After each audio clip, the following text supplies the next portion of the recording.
Uchtepa tumani Shofaiz bog'i mahallasiga kelganmiz. Haqiqiy o'zbekona mahalla. Xonadonlarni ko'ryapsiz, atrofimizdagi hammasi katta qasr xonadonlar. Shofaiz mostiga yetmasdan shunday o'ng qo'lga kirganingizdagi mahallada joylashgan. Bizani sotuvdagi xonadonimiz bo'lsa, mana shu uy 4 sotiq, binoimizning kvadratiga keladigan bo'lsak, umumiy 600 kvadrat. Podvol, birinchi, ikkinchi qavat, etagida ham o'zini bir qavatli binolari bor. Uyimizning oldi tarafi ko'rayotganingizdek peridomovaya territoriyalarimiz qilib qo'yilgan. Yashil maydon archalarni ekib qo'ysangiz, ichkariga kiramiz. Eshikning tagida bitta mashina qo'ysa bo'ladigan sharoiti bor. Qani, bismillahirrohmanirrohim. Kirib keldik. Darvozaxonamizga ham bemalol 2 ta, 3 ta mashina sig'adi. Binoimizga asosiy kiruverish eshik, patologiyaga alohida e'tibor berib qo'yasiz. Yog'ochlik qilingan. Bundan примерно 10 yil nari berisli stilda qurilgan xonadon. Lekin holati juda yaxshi holatda turibdi. Hozir ichlarini ham o'zingiz ko'rasiz. O'rtada chiroyli yashil maydonimiz qilingan. Etek qismida o'sha aytib o'tganimdek bir qavatli binoimiz bor. Bu yerda bitta ovqatlanib o'tiradigan xonamiz joylashgan.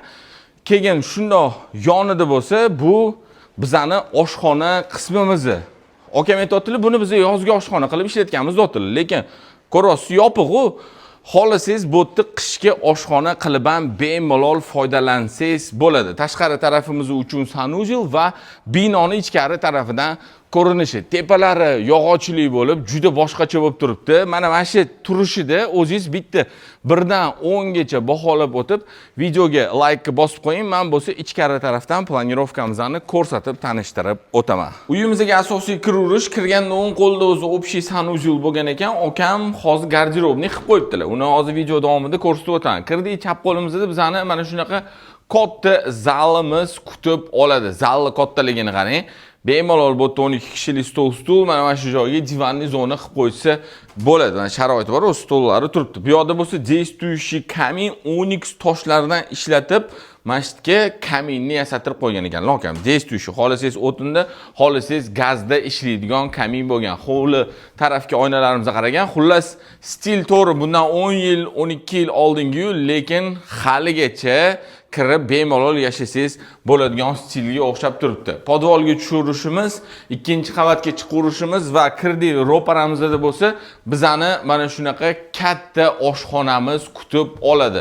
Bu oshxonamizda bemalol siz ovqat tayyorlab, shundoq yonida ovqatlanib o'tiradigan sharoitingiz bor. O'zi endi bu 10 yil nari berisli planirovka, hozirgi kunda agar bo'lganda, shu yerdan devor to'silardek kichkina oshxona va mana shunaqa katta hol qilib qo'yilgan bo'lardi. Mana endi o'zingiz fikringizni yozib qoldiring. Katta hol qilib qo'yarmidingiz yoki mana shunaqa proyektda qoldirgan bo'larmidingiz?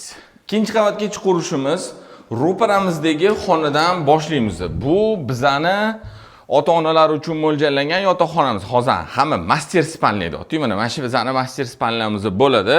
Mebellarimiz qo'yilgan tayyor.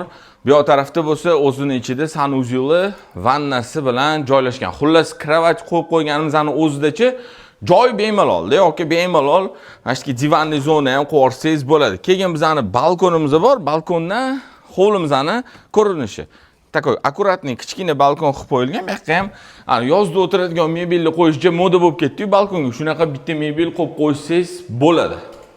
O'rtada общий sanuzelimiz faqatgina ikkinchi qavatimiz uchun mo'ljallangan. Keyin ikkinchi xona bolalar uchun mo'ljallangan. Bu yoqda yotoqxonamiz. Ikkinchi qavatimizdagi ikkinchi xonamiz bo'ldi bu. İkinci qavatimizdagi 3-xonamiz. Bu yana bitta katta spalnamiz, faqat ichida sanuzel yo'q ekan. Demakki ham bitta sanuzel qo'yish kerak, chunki xonani ko'ryapsiz, mana qarang, razmerini juda katta. O'zi binoimizning kvadraturasi ham o'sha podvol 1, 2 etek qismlari bilan примерно 600 nari berisi chiqadi. Mana bu katta bizani spalnamiz bo'ldi. Bu yoqqa ham bitta ichiga sanuzel qo'yilganda juda zo'r bo'lardi. Bu bo'lsa yana bitta xonamiz. Buni akam aytibdilarki, proyekt bo'yicha bu malый zal ikkinchi qavatga hozir ko'pchilik, juda ko'pchilik zapros berayotganda aytishyapti. 2 ta zal bo'lishi shart. Biz ko'p mehmondorchilik kutamiz, erkaklar, ayollar alohida o'tirishi kerak deb. Bu yerda ham xuddi shunaqa kaminimiz bor, действующий, ham gazda ham o'tin bemalol yoqsanglar bo'ladi. Bu yoqda faqat onyx emas, travertin toshi qilingan. Bilmayman, men bu yog'och meni ko'zimga boshqacha ko'rinadi. Baribir boshqacha-da, yog'och ishlatilgan narsa baribir boshqacha. Hozir MDF bir narsalar bo'lib ketdi-yu, lekin yog'och stili baribir boshqacha. Qavatimiz podval.